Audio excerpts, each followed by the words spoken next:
What is your name and how do you spell it? So my name is Nell and it's spelled Nellcuffley.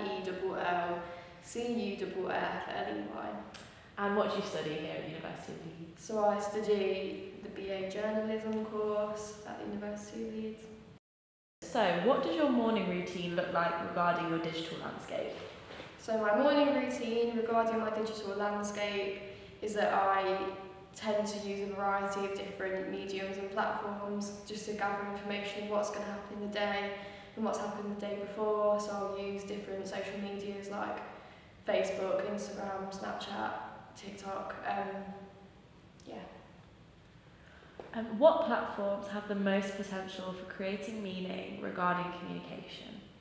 So in my opinion, the platforms that have the most potential to convey sort of alternative meanings would be Snapchat for one, especially considering you can use different modal resources and different modes to send you messages, such as for my closest friends I'd send videos and images for less semiotic labour, and as well in comparison to emails to my professors I'd use less modal resources, so I tend to just focus on the grammar and the address of the email to convey specific meanings to my professors. Are you part of any societies at uni? Yeah, so I'm part of the Yoga Society, I'm actually also, I'm on the committee for as well, and I'm also part of a girls' fitness society called Girls Training Together. Okay, and do you see the Yoga Society as a subculture in your life? So I think when I first started the society, I don't think I did. However, as I got more sort of immersed in the yoga and in the society, and especially when I became a committee member, I definitely do now see it as a subculture or even a small culture as well, seeing as it's quite a large group of people that all share the same interest, the interest being yoga. Have you ever experienced essentialism within your subculture? So I'd say, I think for us, like sort of similarly at the start, yes, I did.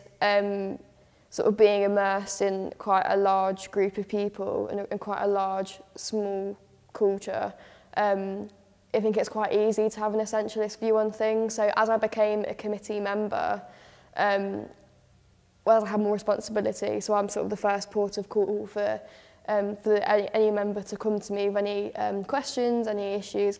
And I tended to look out for the international students more. Possibly me stereotyping and assuming that they'd perhaps need more help, more guidance. I think that would be an essentialist view.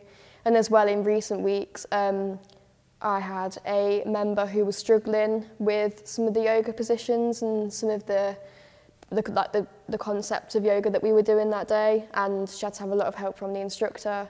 And my initial sort of opinion was that perhaps she wasn't understanding because she was an international student, because of sort of the cultural blocks between us.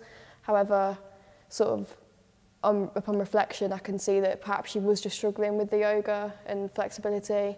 And this is when I can as well bring in looking at sort of steering away from the essentialist view, using Hofstede's sort of onion model of the layers of culture, of being like fixed systems, and instead look at the more fluid concepts of Halliday's sort of cultural thread and small culture theory.